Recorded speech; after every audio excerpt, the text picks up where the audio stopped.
I believe there's a lot we can learn from Satou Sabally tying her career high of 7 made threes in last night's win over the New York Liberty.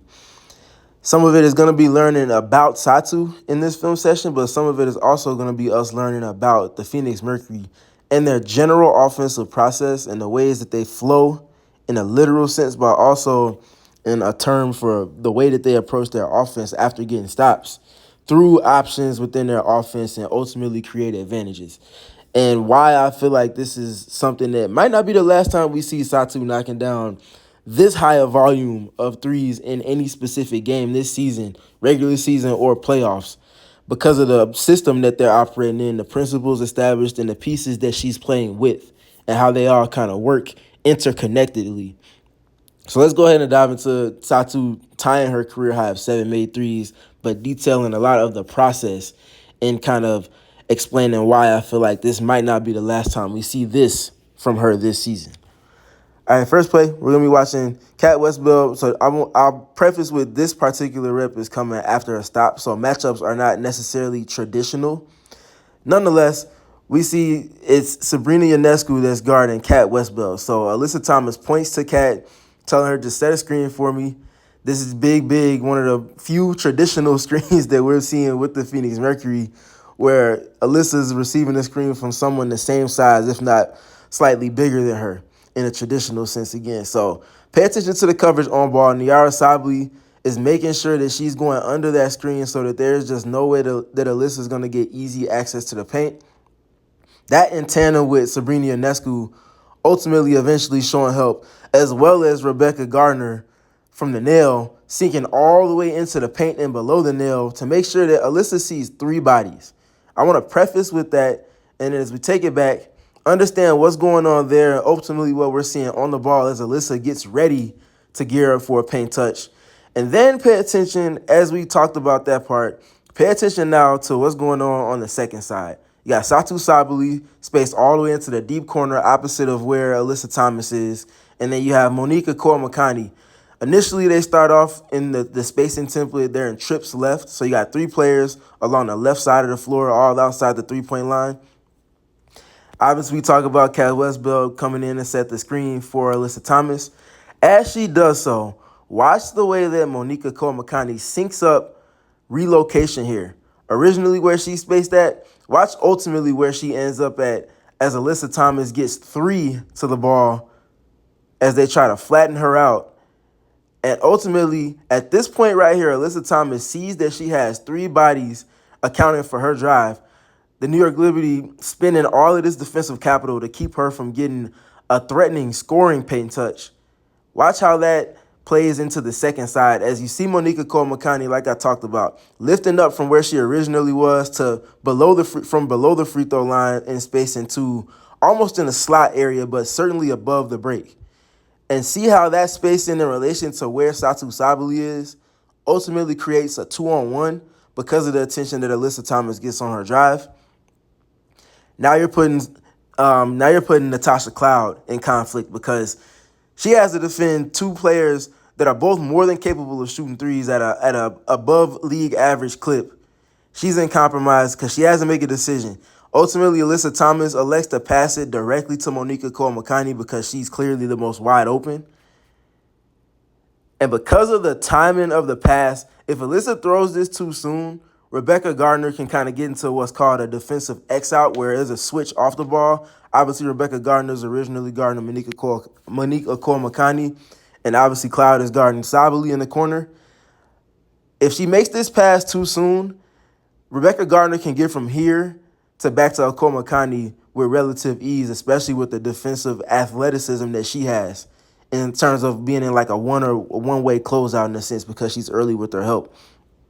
But because she makes this pass when she does, after making sure that the nail is completely committed to, it puts Natasha Cloud in conflict because it triggers the X out. And because Rebecca Garner is so engaged on the ball because of Alyssa Thomas's prowess as a driver, that creates the +1 opportunity for Monique. The paint touch from Alyssa triggers the X out. And because of the quick decision off of the original pass that is received from Monique Makani, Satou Sabally is left wide open, and she's able to catch it, lace it up, and take an uncontested three-point opportunity early in this game, knocks down her first of 7. Next rep here, a little bit of a role reversal as we see Alyssa Thomas oftentimes with the film that we've broken down this season, receiving screens from players. She's now going to be setting a screen here for Satou Sabally, and it's going to be happening in the empty corner here.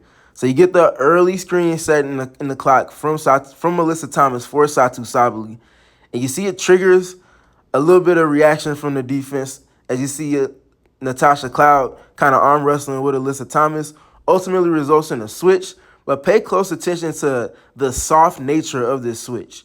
This is why Nate Tibbetts has been incessant about saying that he wants to see Satou take as many threes as a defense is asking her to, and do so in a rhythm and confidently, because teams are going to play her soft because they're trying to take away her main advantage creating skill, which is being able to get downhill and go and get a paint touch and navigate her way to the free throw line. So you see where Breanna Stewart is. She's kind of drifting back. She's about 1.5 to 2 feet off the three-point line as Satou receives the screen. She sags back even more as Satou gets ready to turn the corner. Satou processes that corner is not going to be turned comfortably. So what does she elect to do? Simply counterpunch. Trust the work that she's been putting in. Takes an in rhythm off the dribble 3. And this is a shot that Nate is more than okay with her taking. Takes it, knocks it down. Number 3 here, get into the flow again for the Phoenix Mercury in their half court, semi-transition, if you will. Quick swing from Sammy Wickham, and I like these because it flows immediately into an inverted pick and roll opportunity for Alyssa Thomas with Kit Loxa, trying to put Marine Johannes in conflict early in the shot clock. Want to pay attention also to action taking place with 21 seconds on the clock. This gives the Mercury ample time to cycle through multiple options in the half court. You see Alyssa Thomas receive the screen from Loxa. You see, as I pause it here, a quick, and I mean a super quick show from Marine Johannes just to make sure that Alyssa is not able to turn the corner. And you're going to see how this quick show plays into the psyche of Alyssa Thomas as she immediately tries to threaten the leverage the other direction. Marine does a good job staying flat with her angle in terms of cutting off the drive from Alyssa. Nothing comes with that initial advantage, but this is where the Mercury have really grown over the last week and some change now, where there will be a little bit of a snag or kind of a subtle stoppage in play. One action immediately flows into the next. Kit Loxa, almost like a shallow cut, but inverted pick and roll, puts Johannes in conflict, and now because of the timing of everything, watch how it immediately flows into what's ultimately going to be a flare screen set from Satou Sabally for Kit Loxa. Alyssa Thomas reads that, and you see the reaction it's ultimately going to get, and you see the communication that's taking place from the New York Liberty on the defensive end of the floor. You got Natasha Cloud communicating with Marine Johannes, who's trying to recover back to her original matchup, that they can switch this. But because the communication and the tempo of everything that's going on with the Mercury is happening so quickly in such succession with one another, going from inverted pick and roll / shallow cut to ultimately immediately receiving a screen on the other end, a flare screen from Satou, that just undoes all of the coverage on ball. This is happening entirely too quickly. Natasha Cloud is then going to meet that screen that's being set as you see Satou slip the flare screen into now a screen from Alyssa Thomas. Again, all of this happening within the first 4 to 5 seconds of the shot clock. Just hard to guard. She gets an under ultimately, and again, the rhythm that Satou's been flowing into with these three-point opportunities that are being created for her, she's able to do so confidently, step right into it, laces it up, knocks it down. Another shot early in the shot clock. The early part of the shot clock is for the offense. The middle portion and the late portion, the rest of that is for the defense. You want to set and create as many advantages as you possibly can early in the clock. Otherwise, the later you get into the clock, the deeper you get into the water, the more you kind of succumb to everything that the defense might want to do. Next rep here taking place again. This is going to be a more traditional transition, if you will. Pay attention to the wings real quick. I love to talk about what's going on with the Mercury in their transition offense in particular.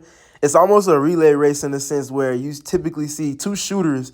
In this rep, on the bottom part of the screen is Sammy Wickham. On the top part is Kit Loxa. These two players are essentially in a race up the sideline to see who can cross the half-court line first and get to the deep corner first, because especially with Alyssa Thomas, but also with Satou and Kalia, With those three players taking the middle third, the channel of the floor between the lane lines extended up and down the baseline from courts from side to side, the attention that those three get in that middle channel of the floor is typically going to create opportunity for those shooters as they get to those wide, deep corners in transition. Because of that and everything that's going on with the attention that Alyssa Thomas gets, we're going to bring it back a little bit as you see kind of what's already developing. As Alyssa gets closer to the paint, watch how many more New York Liberty defenders just kind of crash in to make sure that she doesn't have a lane to drive. Then I'll take it back here. And now you see at the bottom part of the screen, underneath the opposite basket right here, is Satou Sabally, who's going to be trailing into this three-point opportunity. And this trail is important for spacing purposes in transition, because if Satou fills a lane too quickly and she's too close to either of Kit Loxley or Sammy Wickham, the advantage that's created from the trail position is not going to be as effective and impactful as it ultimately is on this rep. So as you can see, because of the way action is kind of developing here, Satou's not even in the screen. And this is a 4-on-5, so you might initially think this is an advantage for the New York Liberty. They do a good job getting back on defense here. However, as you see Satou ultimately get back into the picture, look who's ultimately wide open, and watch the reaction that is going to get from Alyssa Thomas as she dumps it off to Satou Sabally, knowing that she's wide open. Look at the posture. Look at the... Alyssa is hilarious. She plays basketball with so much joy, smiling through almost everything and finding fun in scenarios where other people might be overwhelmed with the urgency and the intensity of play. That just speaks to her character as a basketball player, but also her selflessness. She could have forced the issue here and probably got to the free throw line because of the attention that she gets. But instead, she understands the space and understands the attention that she gets, knows that her teammate is in a little bit of a rhythm. She's able to hit Satou, and this is Satou's probably most wide-open three-point opportunity in last night's game. Catches it, laces it up, knocks it down. All right, another situation where she's kind of trailing. Nothing's going to come of this trail opportunity, but you can kind of see that synergy kind of developing and how that can ultimately lead to a lot of things for the Phoenix Mercury in their half-court offense, or just generally in their flow and even in transition. Nonetheless, again, this rep is not about that in particular. You see a quick drive off of the rim run from Natasha Mack. Good job from the New York Liberty with their early defense. However, this is where things get fun for the Mercury, because this is a drive from Alyssa Thomas, and we already know the attention that naturally comes with that. Immediately flows into a dribble handoff at high speed with Sammy Wickham. Now, these we'll get to a whole lot more throughout going into next week with the film session to come. Little hat tip there, but a little kind of preemptive mentioning of that. But this here, for Sammy Wickham, is something that's going to be hard to guard. But in addition to that is also the help defense on the second side. Look at where Natasha Cloud is in respect to Satou Sabally, who's in the opposite slot of where Sammy Wickham has the ball right now. You get the DHO here at high speed from Alyssa Thomas. That creates early advantage. But also, because Natasha Cloud is so deep into the paint, Satou Sabally is just wide open in this opposite slot. And again, because of the space she's operating in, because of how confident she is, this is another early shot clock three-point opportunity that Satou's taking. Again, the first third of the shot clock is for the offense. The second third and then the final third are all for the defense and advantage for them. If you can get early looks in your offense, in the flow and in the rhythm, you put yourself in a great position to be successful and get the shots you want, especially if it is catch and shoot three-point opportunities like these for Satou. They're never going to hesitate to take those. And with the way that they're shooting it as a team right now, they're hardly ever not going to make those. Here's another fun one. This is maybe my favorite one of the game, if I'm being honest. So a lot of times they get into this pistol action early in the shot clock. Again, action taking place starting with 20 seconds on the clock. That gives them more than enough time to flow through advantages and kind of just put the defense and bend the defense as many times as they want to get the shot that they want. A lot of times with these pistol actions, for Satou in particular, when she starts low on the baseline, gets the pitch, she ultimately receives this screen, and it's going to end up being a slice screen from one of their shooters. Sometimes it's also Kalia Copper that sets these screens. Sometimes it's also Kat Westbeld. Gets this screen here at the elbow for her to then flow. Ultimately, you see the direction of the pass from Alyssa Thomas where that's headed. Satou's typically going to meet this pass where it's going to that side on the strong side block. So pass is going over here to Kahleah Copper. Satou typically is going to meet this pass on the other side at that vacated block on the same side of where Kahleah Copper's catch is taking place. However, the route running from Satou, knowing that the defense is anticipating this, is what ultimately creates a reaction advantage that she takes full advantage of and finds a three-point opportunity from. So you see her bait using the screen, and you see her initial matchup is trying to navigate that screen to make sure that she can't get early positioning in the post on that same side of the court. But Satou's just completely gone at this point. And now, because of that, it's going to take an emergency switch to take place, and it's going to put Breanna Stewart immediately in conflict because of it, because Breanna Stewart's sagging into the paint.